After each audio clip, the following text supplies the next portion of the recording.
Hello everyone, welcome back to the channel. Today we are diving into one of the most shocking and consequential events of the ongoing Russia and Ukraine war, the massive drone attack that struck Moscow city towers, causing damage estimated at $1.1 billion. This attack was carried out with 67 drones launched against one of the most symbolic and economically important districts of the Russian capital. The incident has already been described as historic because it changes not just the battlefield, but also the psychological balance of the conflict. To understand why this moment matters so much, we need to look at the scale of destruction, the physical impact both outside and inside the towers, the performance of the drone technology that made it possible, the shortcomings in Russia's safety and defense systems, the unique significance of the chosen target, the enormous financial costs, and the wider implications for the war and the world at large. On the outside, the damage was immediate and dramatic. Moscow city towers were designed as one of Russia's proudest architectural achievements. A cluster of skyscrapers built with glass and steel to represent wealth, progress, and a vision of the future. At night, these towers usually glow brightly, with lights reflecting off their polished surfaces. But on the night of the strike, they glowed with fire. As the drones struck, glass windows shattered by the thousands, entire sections of facades collapsed, and smoke poured from gaping holes torn into the buildings. Flames rose into the dark sky, illuminating the cityscape with destruction instead of prosperity. People on the ground filmed in disbelief as huge glass shards rained down like deadly fragments, littering the streets and sending residents and workers fleeing for cover. This image of Moscow, once believed to be impenetrable, suddenly looked fragile and vulnerable. The sleek lines of the towers became symbols of fragility, proving that even the most modern and carefully guarded structures can crumble in moments under the pressure of precision drone warfare. Inside the towers, the situation was equally chaotic. Reports from people who had been in the buildings spoke of alarms sounding all at once, smoke flooding hallways, and ceilings cracking under the force of shock waves. Offices that once held high-end furniture, advanced computer systems, and expensive decor were left in ruins. Walls were torn open, lighting systems collapsed, and fire spread across floors where sprinklers failed to respond quickly enough. In minutes, what had been luxury office space looked like a war-torn ruin. Some floors were reduced to rubble, while others were filled with broken glass and scattered debris. Those who were inside described scrambling in panic, rushing down stairwells filled with smoke and dust. The transformation from a symbol of modern success to a wrecked interior demonstrated not only the physical force of the attack, but also the psychological terror it brought upon the city. The drones themselves deserve close attention because their performance marked a major shift in warfare. Launching 67 drones in a coordinated wave is no small feat. It requires detailed planning, advanced targeting systems, and reliable communication between units.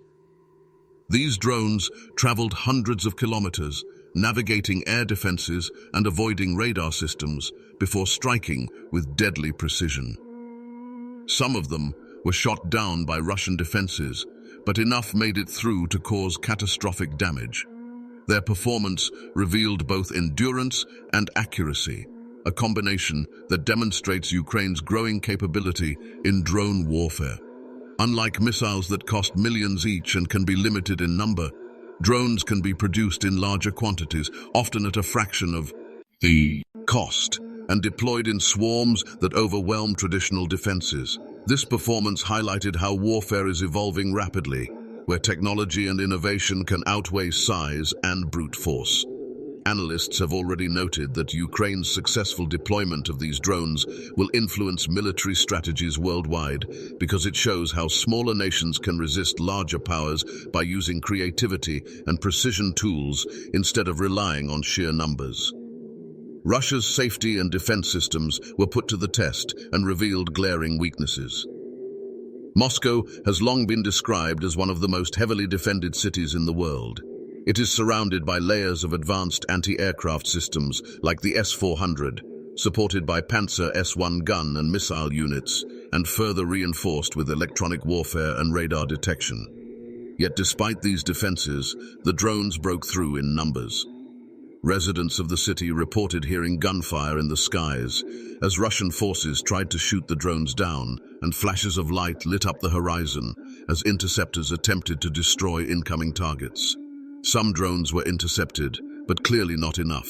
The fact that multiple drones reached the very core of the city and struck its prized financial district exposes weaknesses that Russia cannot ignore.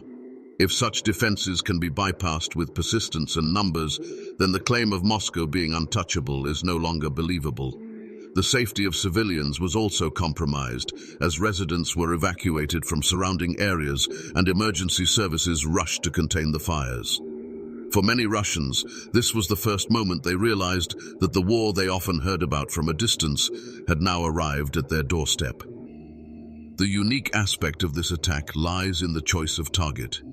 Ukraine did not strike a remote airbase or a supply depot at the edge of the conflict zone. Instead, it chose. See the city towers, one of the most visible symbols of Russian wealth and power. These skyscrapers are not just office spaces. They house international corporations, financial institutions, luxury apartments, and high-end businesses. They are a symbol of Russia's global ambition, designed to present Moscow as a competitor to New York, London, and other world capitals. By striking this district, Ukraine sent a message that resonates far beyond the battlefield. It showed that even the heart of Russian pride and progress is vulnerable. This was not only a military strike, but also a psychological one. It told Russia and the world that Ukraine can reach places once thought untouchable, undermining confidence in Moscow's security and damaging its image on the global stage. The uniqueness also comes from the method. The sheer number of drones used, 67 in total, makes this one of the largest coordinated drone swarm attacks against a major city ever recorded. This represents a milestone in modern warfare, shifting attention from tanks and planes to swarms of unmanned machines capable of wreaking havoc on symbolic targets. The price of this attack goes far beyond military terms. Economically, the losses are staggering. Early calculations suggest damages of around $1.1 billion, covering the destruction of building facades, shattered interiors, lost equipment, and months of repair work that will follow. Insurance costs will surge, businesses will be displaced, and investor confidence will drop sharply. Moscow's financial district was built to attract global business and foreign investment. But this attack sends the opposite message. It is no longer safe. Multinational corporations housed in these towers will reconsider their presence, while Russian companies will face long interruptions. Beyond the immediate financial losses lies the long-term economic impact. Confidence in Russia's ability to protect its most valuable assets has been shaken. Foreign investors, already wary because of sanctions and instability, will now have another reason to withdraw or avoid commitments. The cost is therefore not only billions in repair, but also billions more in lost opportunities and declining trust in Russia's economic future. This attack also carries an immense psychological and geopolitical cost. For ordinary Russian citizens, the belief that Moscow was shielded from the horrors of war has been broken. Seeing fire and destruction in the very heart of their capital changes perceptions. For the Russian leadership, it is a blow to their credibility and authority. If the capital can be struck so visibly, then claims of absolute control and security appear hollow. For Ukraine, it is a major demonstration of resilience and innovation. Despite being the smaller country under invasion, it has managed to project power into the enemy's core. For the world, this strike raises questions about the future of warfare. Drones, once considered support tools, are now main weapons capable of reshaping conflicts. Thus, affordability and adaptability make them far more dangerous than many traditional weapons. Nations watching this event unfold will likely invest more in drone technology and reconsider how to defend against swarm attacks. Expanding further, the attack redefines the boundaries of the war. Until now, most of the destruction has taken place inside Ukraine, with Russian missiles and artillery bombarding cities, infrastructure, and civilians. The Moscow strike reverses the flow, bringing the war into Russian territory in a way that cannot be ignored. It challenges Russia's narrative of being the dominant force and puts pressure on its leadership to respond. Some fear this could lead to escalation, with Russia intensifying attacks on Ukrainian cities as retaliation. Others believe it might force Russia to rethink its approach and focus more on defense. Either way, the dynamic of the conflict has shifted. This is no longer a war contained in Ukraine, but one that touches the core of Russia itself. The lessons from this attack will be studied for years.